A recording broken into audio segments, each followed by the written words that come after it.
Welcome back to Incremental, the continuous improvement podcast. This is our Concepts Edition, episode 124. I'm Devin Bedoni of Like and Precision. And I'm Uriel Eisen of Austere Manufacturing and Arda. And today's quote, "It is not necessary to change. Survival is not mandatory," from W. Edward Deming. Gauntlet has been thrown. Yeah, it's a good reminder that, survival is not a guarantee. So It's definitely not. Yeah. It's kind of amazing how many people or how many businesses just sort of like limp along. yeah, Sort of for sometimes in perpetuity. Sometimes just for a while. well, we don't know of any that survive forever. Forever. So, No, for sure. But in the context of someone's life, right. for all intents and purposes, in perpetuity. Yeah. This is something that's been coming up a lot for us in our business, and Huh. had a discussion about it recently with the whole crew of like, I've mentioned this a bunch of times, but our work mix changed a lot over the last 10 months. Yeah. And it's been good. It's also been a lot Mm-hmm. to adapt. Yeah. But recently we were kind of like, okay, we sort of like got into this a little bit like, let's just give this a whirl and see what happens. And we have definitely put some concerted effort into refining our systems to adapt better to that type of work. Okay. Specifically like faster turnaround, smaller quantity work. Yeah. But we didn't really ever like sort of establish as a company, like this is what we're doing now. Mm-hmm. Interesting. And we still haven't fully established it, but I think we're kind of like it's at least a discussion now of trying to bring it into consciousness of like how to survive, and not just survive, but thrive. Right. And what we want that to look like, and how we're going to actively adapt to some of this stuff. Yeah, And that's cool. I mean, I will say it makes me think of the, you can always spend things, like only do the things that make your beer taste better. Like it's not exactly that. It's Bezos talking about being willing to make investments in things that won't go out of style or that will never be obsolete. And it seems to me like the things you're working on, like faster turnaround times, even if it's different types of work, that seems like that will always be popular and will always sort of win business. sure. Yeah. Right. Yeah. Even if the market changes and like the price for that comes down compared to what it is now, Yeah. in relation to the price for slower work, it's always going to be better if you can deliver. Yeah. Like if you can make stuff cheaper or faster, that's never going to be like, no, I'd rather it be slower and more expensive. So that's some consolation. I mean, sometimes people are like slower and less expensive. They will take that deal. Yeah. There's sort of speed, cost, and quality typically. Mm-hmm. Pick two. Yeah. Yeah. I had an interesting thing pop into my head the other day. Yeah. After, I don't know if you've had this, you have a morning meeting and everyone's like, great. And then everyone sort of talks and then you all go about your day. And I was kind of like, man, nothing changed. Like we didn't write anything on a whiteboard. We didn't shuffle any things around. No one walked away with action items. It was kind of just a bunch of talking and and like, sure, maybe one thing changed, but it was a long conversation. So I kind of realized like, and it's been an interesting kind of filter to walk around with, like any conversation that doesn't result in changes or action items or like writing down new steps or updating the status of something, feel like there's significant room for improvement. And that doesn't mean like the conversation is a waste and stop having it. Mm-hmm. It might mean that there's some indication of status that isn't clear, and so everyone sort of has to get on the same page. Or it might mean that there, like in our case, one of the things I've noticed is there isn't enough room on the whiteboard we have for tracking projects. And so the projects aren't broken out at all. Yeah. And normally the conversations are at some level of detail that isn't captured on the board. And so there isn't like oh, let's do this, let's do that. Oh yeah, my action items from yesterday for this project of like check in with this vendor, get a quote from this person, explore this type of adhesive or whatever, right? Yeah. If it's like, oh, how did that go? Then you talk about results. If that isn't on the board as a next step, no one can go cross it off. And the goal isn't exactly to go cross things off of a board, but it just started like kind of irking me every time I have a conversation and there aren't any takeaways. And like, not exactly takeaways, but you know what I mean? Like action items, or, oh, let me add an event to my calendar to do this. Let me add something to my to-do list to, right, like to get this thing done. And like, it just suggests, I think, like a lack of, I mean, I don't know. It's just something to note, I guess. And then it could be, we need better tracking on our orders, because I think that's a lot of what we're talking about is kind of like where are orders in the process. Oh, did we drop the ball on this very custom thing we're doing, right? And like there isn't a board where those are, which is funny because I'm like, oh, you've been talking about this for like a year. That I think would be one category. Another category would be the projects we're working on don't have enough granularity to sort of act on them. And I think it just means people are walking around with a lot of info in their head. And I don't know. I think it's just a lot less productive than it could be. Yeah. Not to be like a Nazi about it and like no one talk unless you're going to like have an action item. Right. Right. Yeah. I think there's a long way between there and where I'm at now. Interesting. Yeah. This kind of like tees up one of the things I had written here to talk about today, which was, I think we've talked a lot about how like firefighting feels good, but it's not good to be doing this same like problem solving over and over again.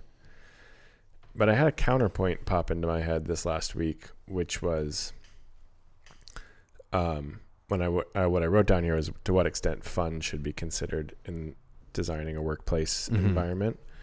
And it did make me realize that like team sports are really fun.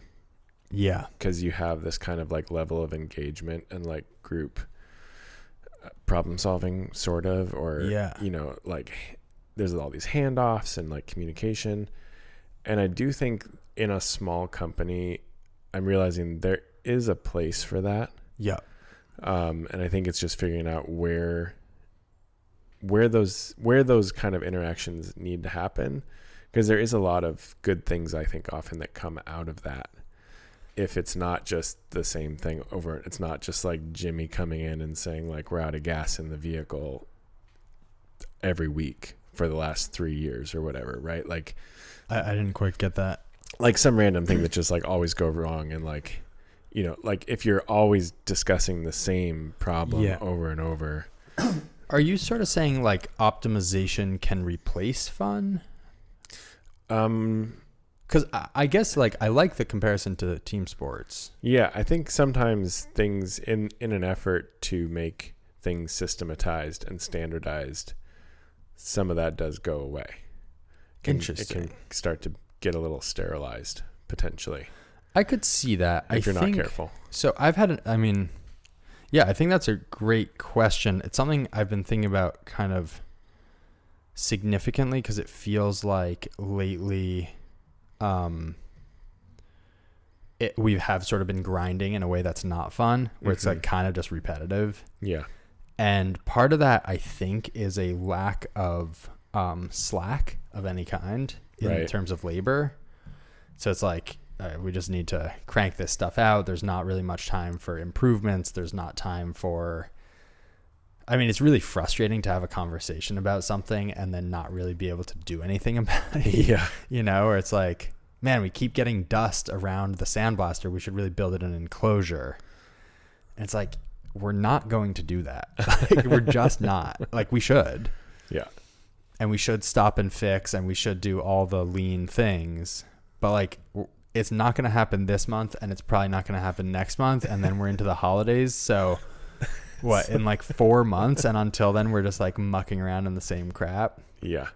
So I think like I don't think Jimmy coming inside and saying, "Hey, we're out of gas" is fun. Like, what do you think is fun, just to tease that apart, about team sports? Because like you do work on new communication methods. You do like. I think there's a level of like interaction between people on the floor or in the business that if you can I think there's a strong temptation with standardization to like sort of have everybody in their kind of like siloed lane where they know exactly what they're doing. They know exactly when it needs to be done. If you have to talk to someone, it's a lack of visual control. It's okay, great. So I don't get to talk to anyone for 8 hours. Right. Fun. Yeah. And we've had a couple times in the shop the last week where it was like, this is going to sound kind of silly, but it's like, okay, I'm going to jump on this for 5 minutes. I'm going to get it to this point, then hand it off to you. You take over that. I'm going to go do this, and on the one hand, on the one hand, it's kind of like ridiculous. On the other hand, yeah, it is super engaging and like gets you excited about what you're doing. And there can be a level of productivity and efficiency that comes out of that. Well, we had an intense bout of that when we released the belt in November of last year. It was like balls to the wall for like a month. Yeah. And it was interesting because like if anyone messed up in terms of the order of operations that they performed, it was a problem. And that was fun, because like I don't know if it would be fun forever. Yeah.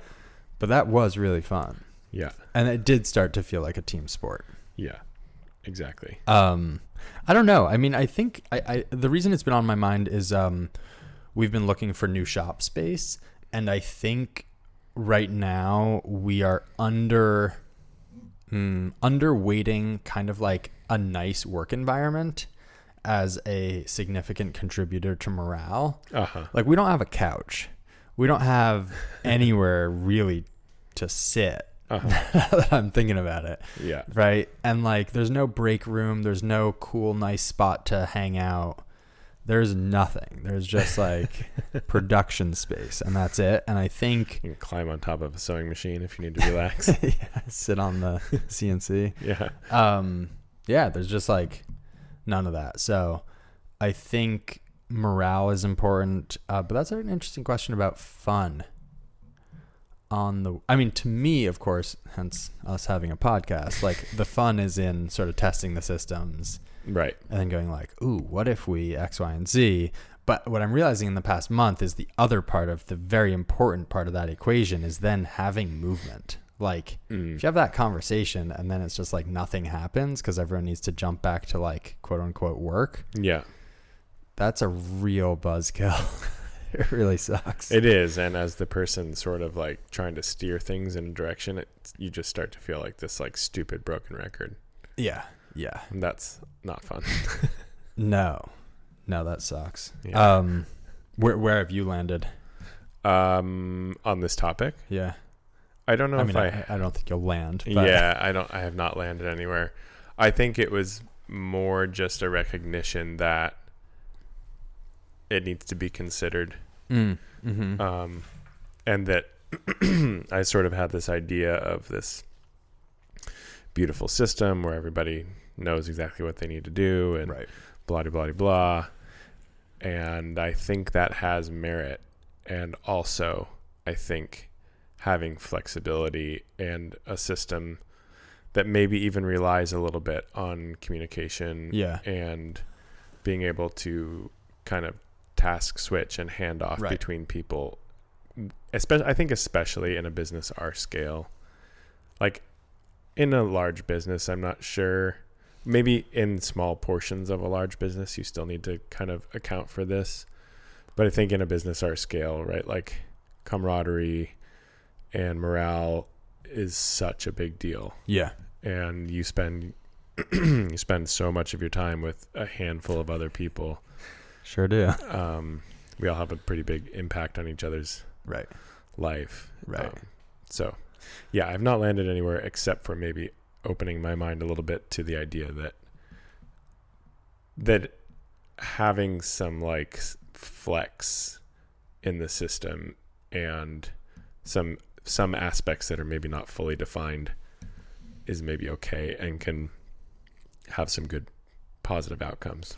I wonder if like posing those in opposition is sort of a mistake a little bit. Of like, right. Like, you know, yin and yang. Like, what if both could be true where you get, like, I'm just thinking about it. Let's say we improved our production by, let's say, 200%. Theoretically, if you had an operating business at the beginning of that process, then theoretically you should be able to give your employees sort of half their time back.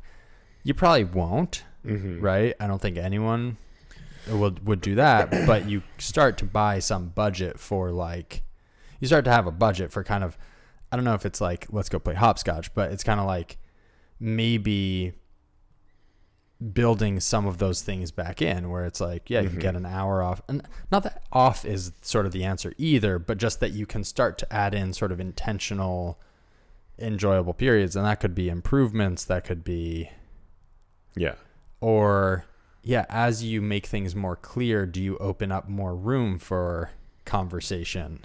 Right. Yeah. I mean, like, I think the tendency in most businesses is like the cycling analogy. Like it doesn't get easier. You just go faster. Yeah. Right. Like as you build efficiency, you just like keep your foot on the pedal. And I think what you're saying is wise and has a lot of merit and I've been thinking about this last week as well of like, how do I take my foot off the gas enough to provide a little slack for training for, you know, these just for the time for these discussions to happen, cleaning for people things not to deeply. be burned out. Without backing off so much that we start to like not be the supplier that our customers want, et cetera, right? Know? It's a fine line. And as someone who's kind of struggled to make it work for a lot of years, taking your foot off the gas is like the scariest thing in the world. 100%. Especially when you're like, there's tank in the gas. We got to go. Right. I mean, there's gas in the tank. Yeah. Like put that foot on Slam the floor. Yeah, let's go. Buy machines, hire people. Yeah, I very relatable. Yeah. I don't know. I heard an interesting little bit on a different podcast I think it was Freakonomics. No. Anyway, different podcast. They mentioned the concept of concentrated benefits with diffused costs. And I was kind of like, man, that is a powerful concept when applied to politics.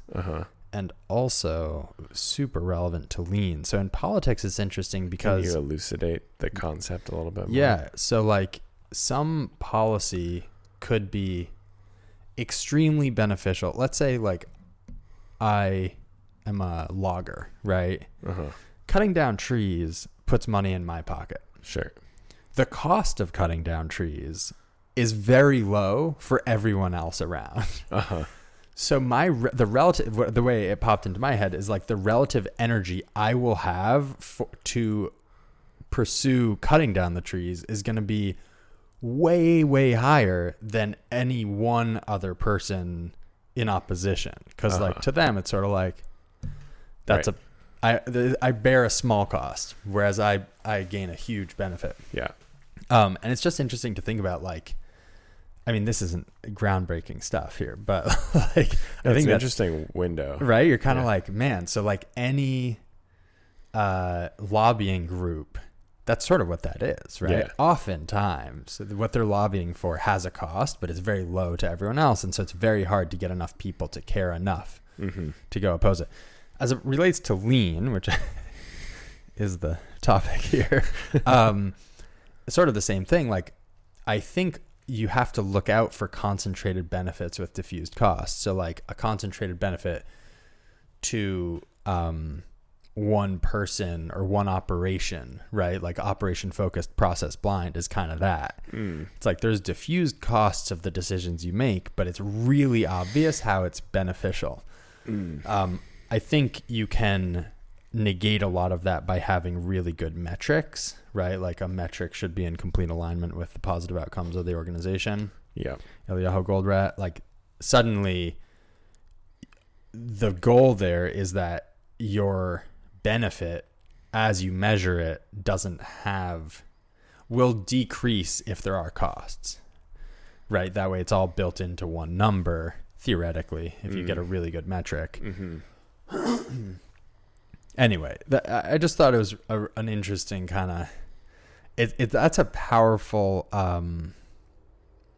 mechanism for, I suspect, kind of like like organization. I don't know, any level of organization. Yeah. It's really easy to get.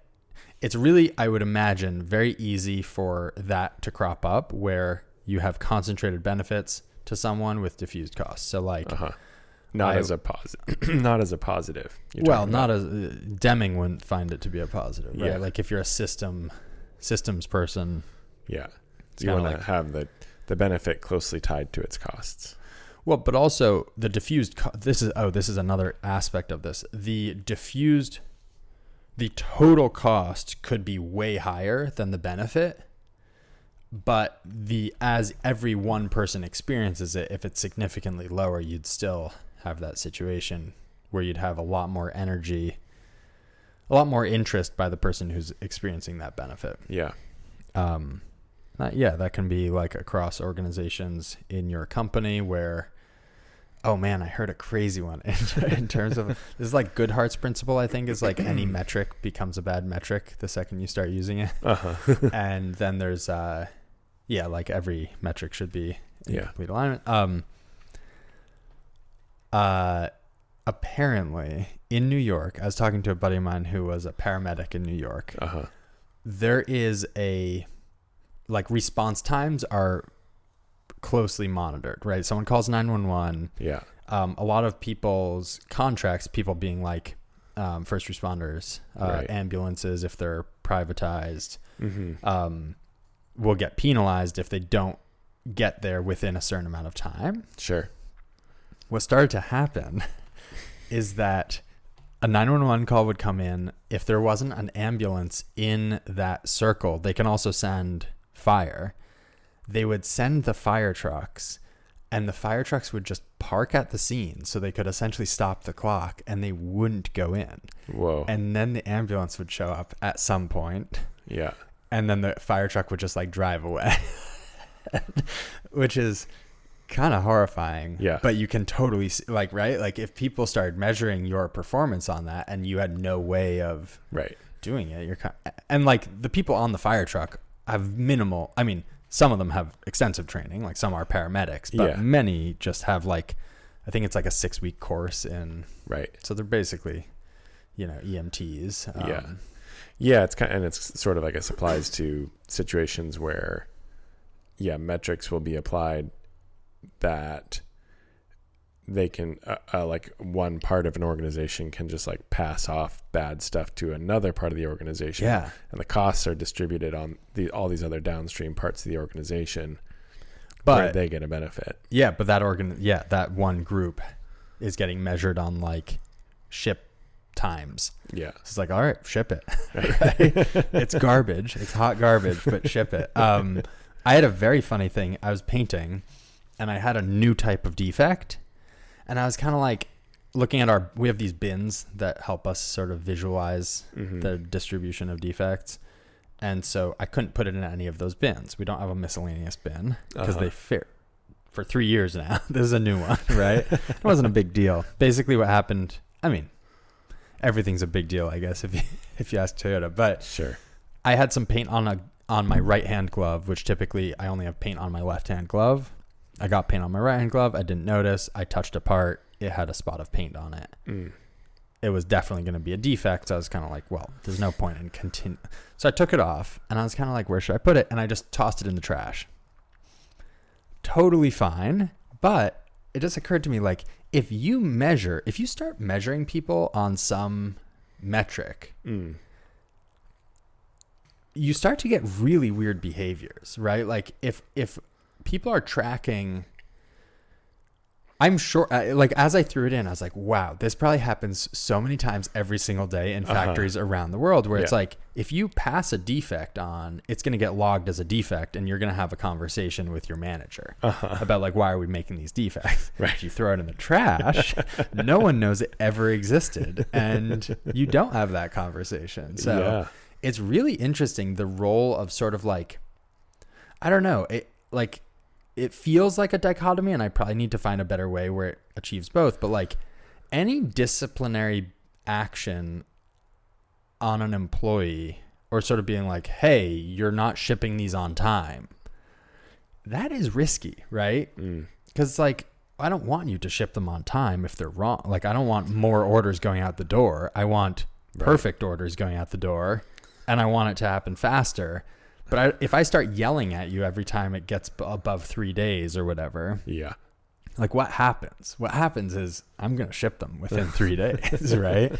And so I don't know how to sort of keep that like there are things we want to do, and if they're not happening, it's kind of like what's happening. And it's I think the easiest thing is to go criticize someone, to be like, come on, like what's going on, right? Like you got to be better. But like, I think the long-term cost of that is pretty high is my guess. Instead of being like, what's preventing this from happening? What do you need to make it happen?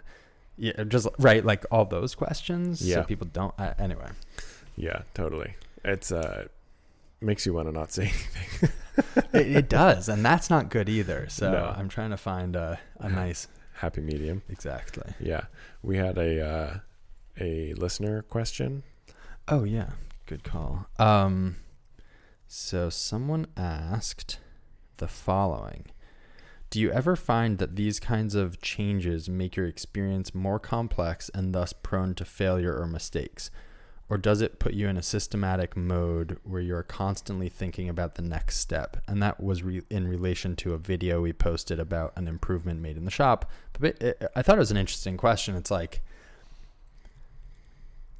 it is hard to get any sort of muscle memory going when everything is always in flux.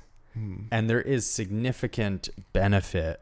I feel like, and this has years ago when it was just like, you know, when I was Mr. Operation Focused and Process Blind, it's like, you know, when you do like 8 hours of like chamfering a whole, not 8 hours, but like hours of some one thing, and you're like, all right, I'm just like good audiobook, and I'm in it and I'm going, and you sort of develop this rhythm and you just absolutely crush. Yeah.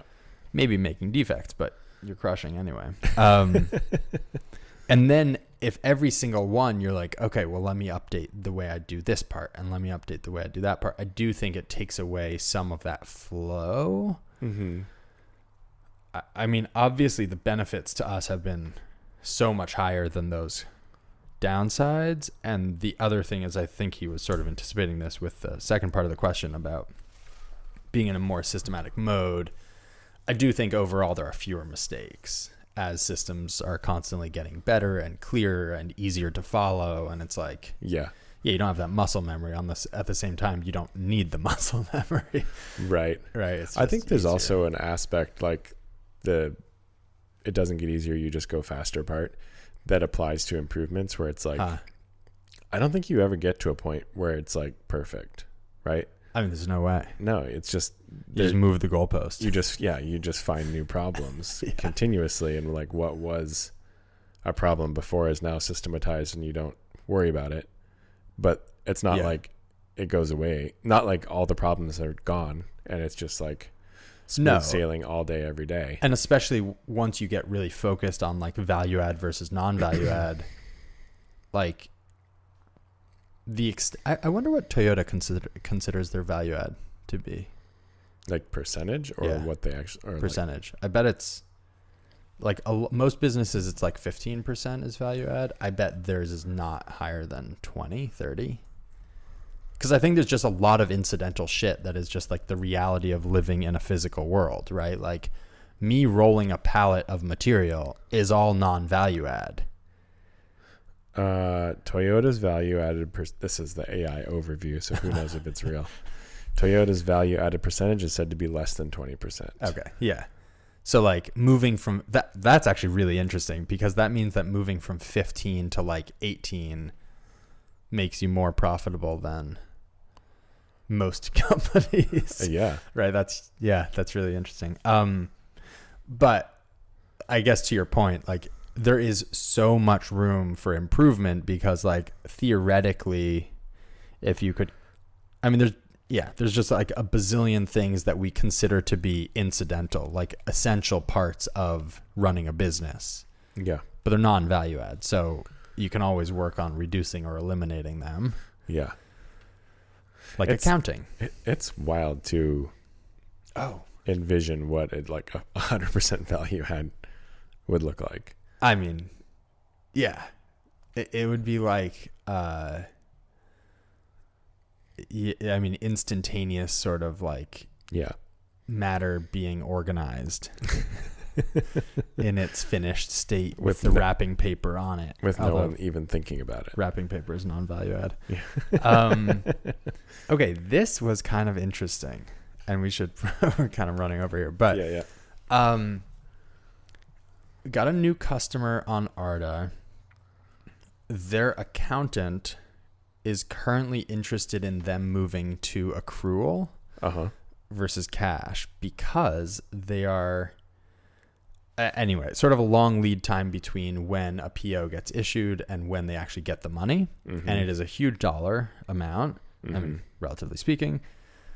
And the cost of goods, the cost of the materials is significant. And so on their books, it looks bad if it's just a liability. But if they can move it over to WIP that is toward that PO, then it looks much better. And if you're trying to get like secure a line of credit or something, it helps to not look.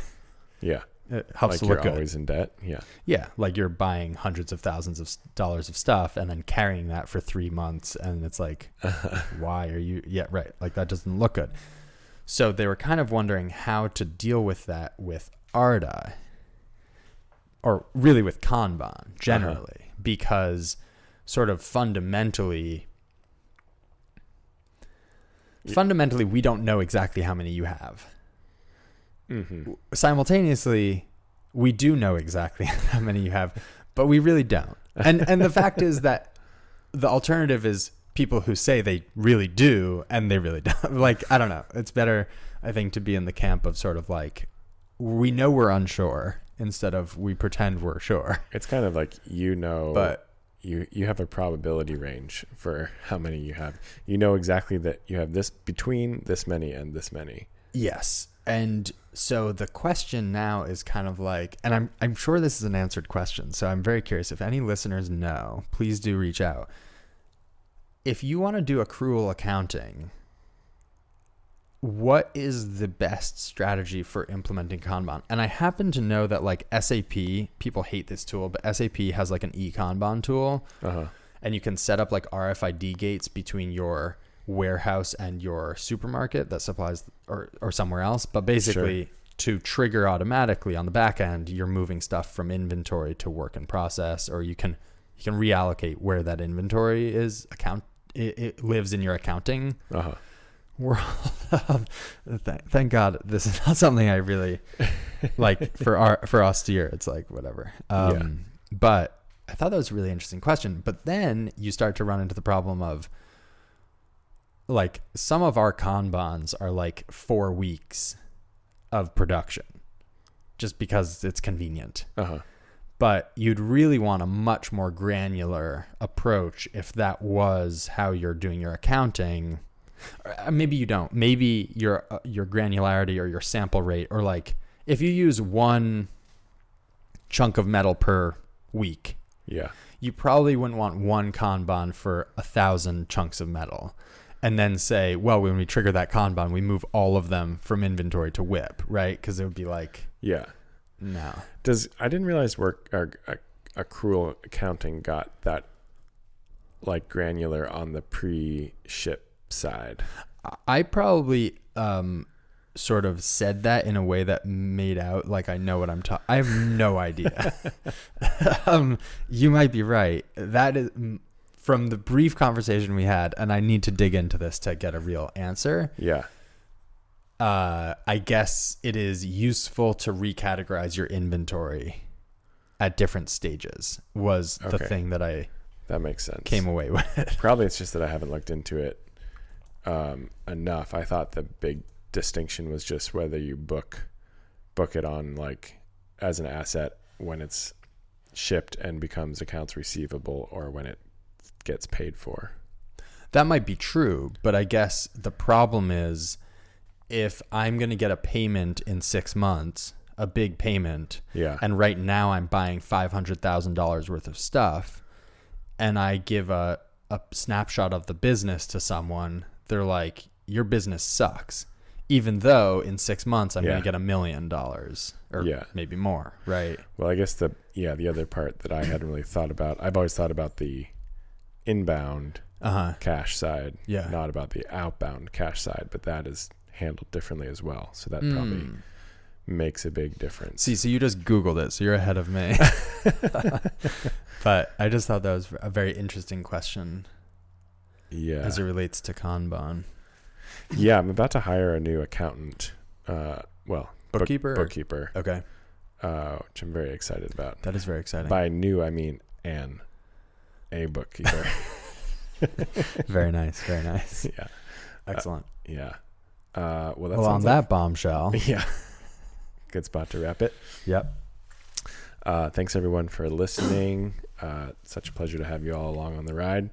You can find me at likenprecision.com, Liken_MFG on Instagram, the pod at incrementalci, and we have a Patreon. Go hit it up. Yeah, and actually we forgot to mention we will be at IMTS. This is true. Yeah. So we would love to talk lean and other things. All things. Come find us. Say hello. You can find me at austere_manufacturing on Instagram and austeremfg.com on the internet and arda.cards on the internet and on Instagram. And we'll be back next week. Adios.